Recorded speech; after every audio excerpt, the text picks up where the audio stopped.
An aged shepherd stands barefoot, with the dust of all his cares dried and covering his face. He encounters a burning bush on a mountain. Out of the fire, a voice calls to him that will change this obscure, defeated shepherd into a leader of a nation of priests. Moses cries out to the living God, "Who am I that I should go to Pharaoh and bring the Israelites out of Egypt? Who am I that the living God would consider me for such a calling in life? Who am I but a defeated old man, a wandering shepherd? Who am I which the great living God would care about my situation in life?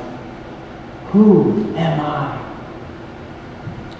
And God said to Moses, "I will be with you. I will carry you through life to be with me forever. I will be with you. I will shield and care for you. I will be with you and guard you as the apple of my eye. I will be with you. I will carry you through life on eagle's wings. As you hope in the Lord, my strength will come upon you, Moses. As your God, I will be with you as an eagle that stirs up its nest and hovers over its young. I will be with you as an eagle that spreads its wings to catch children and carries them aloft. I will be with you, for I am the everlasting God, who does not grow tired or weary, and increases the power of the weak and carries them to myself. I will be with you. I will be with you.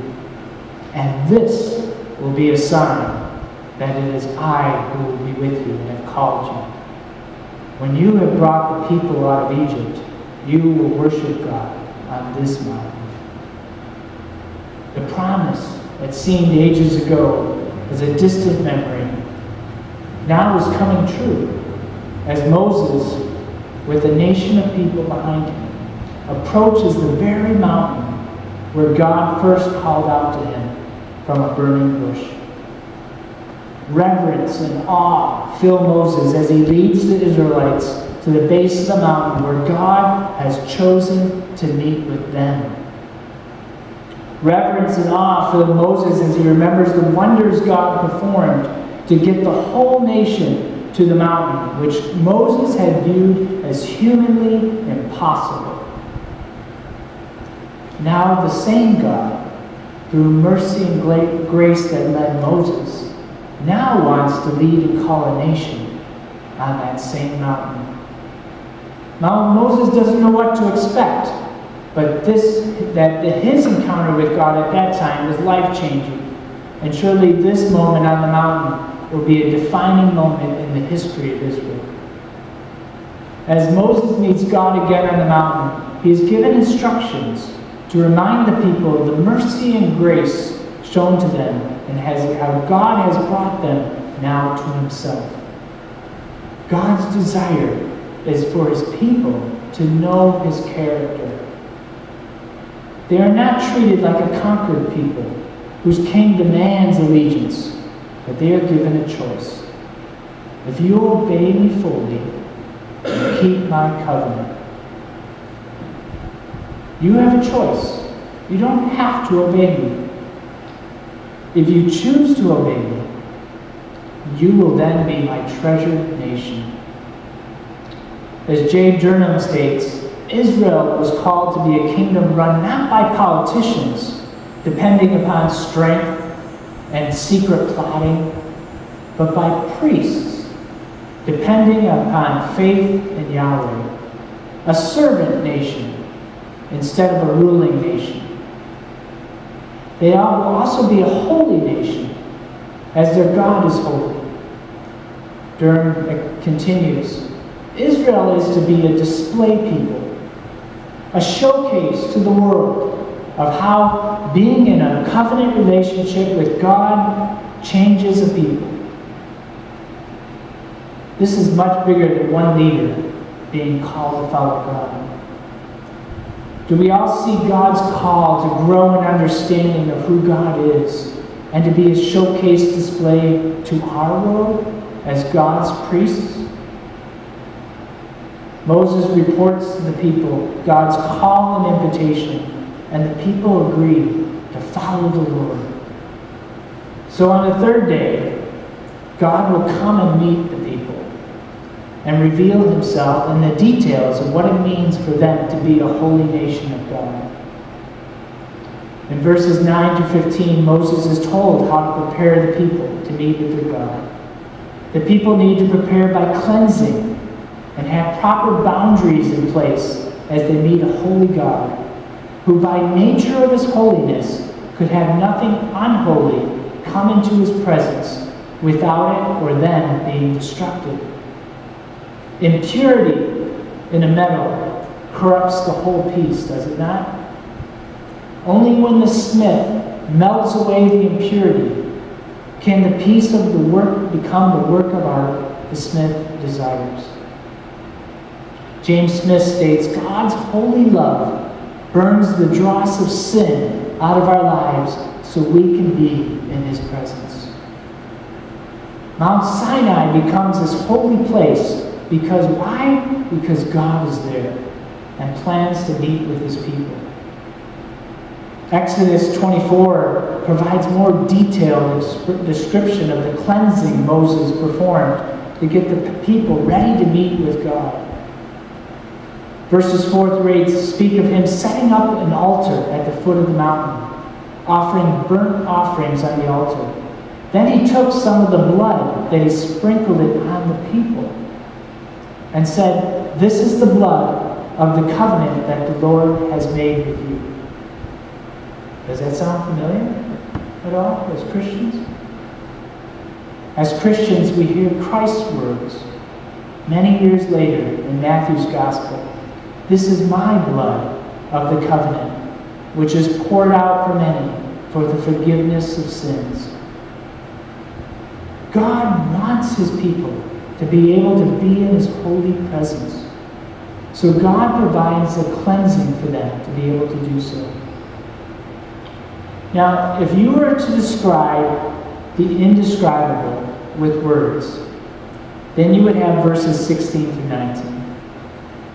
Thunder, lightning, a thick cloud over the mountain, a very loud trumpet blast that gets louder and louder, mountain covered in smoke as from a furnace, as if the mountain was on fire, and the whole mountain trembled violently, were some of the descriptions describing God's holy presence among the people. Chapter 24 adds some more descriptions of God looking like he had under his feet something of a pavement made of sapphire, clear as the sky itself.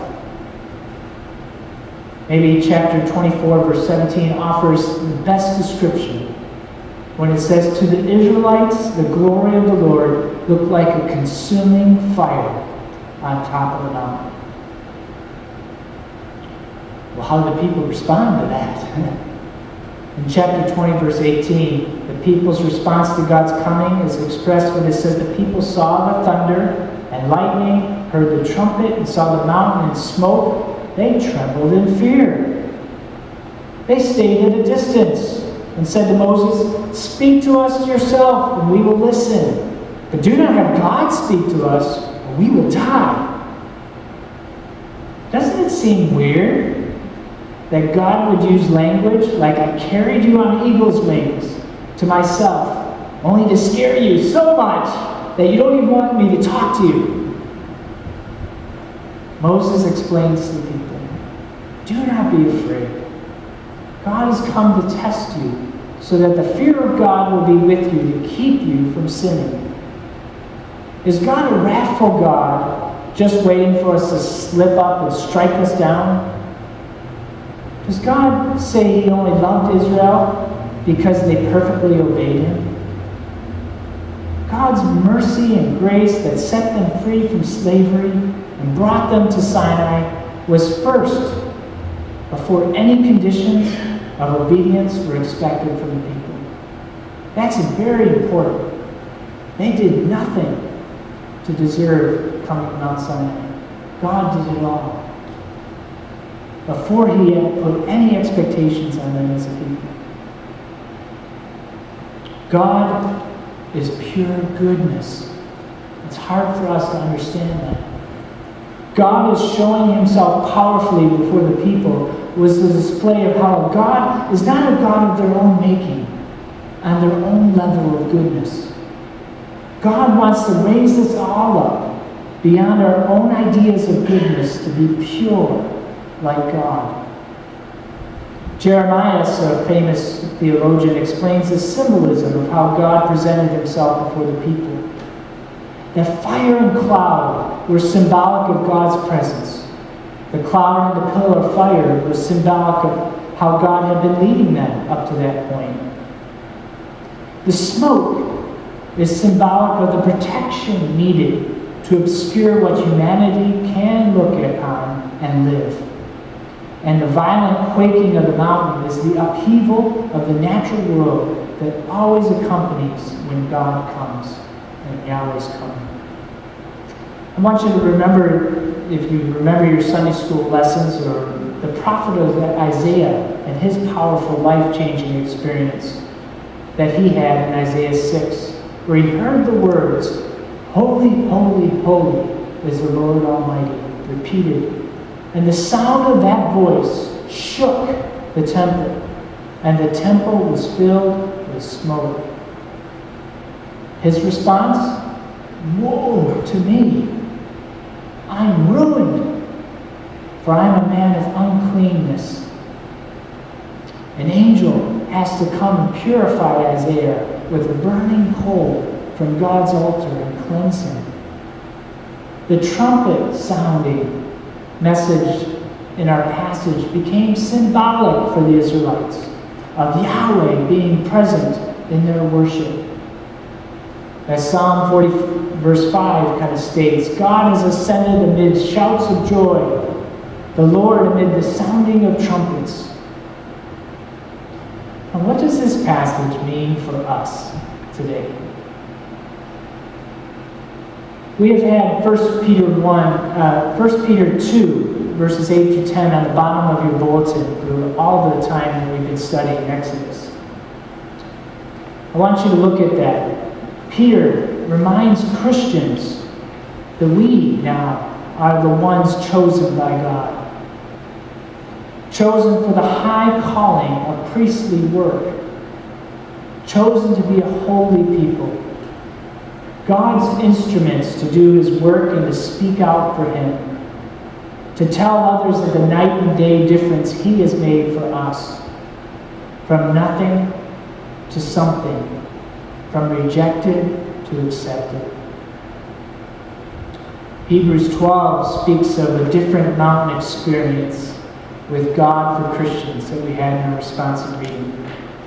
It says, "You have not come to a mountain now as Christians that can be touched and that is burning with fire, to darkness, gloom, and storm, to a trumpet blast, or to such a voice speaking words that those who begged it no further wished any words spoken to them, because they could not bear what was commanded.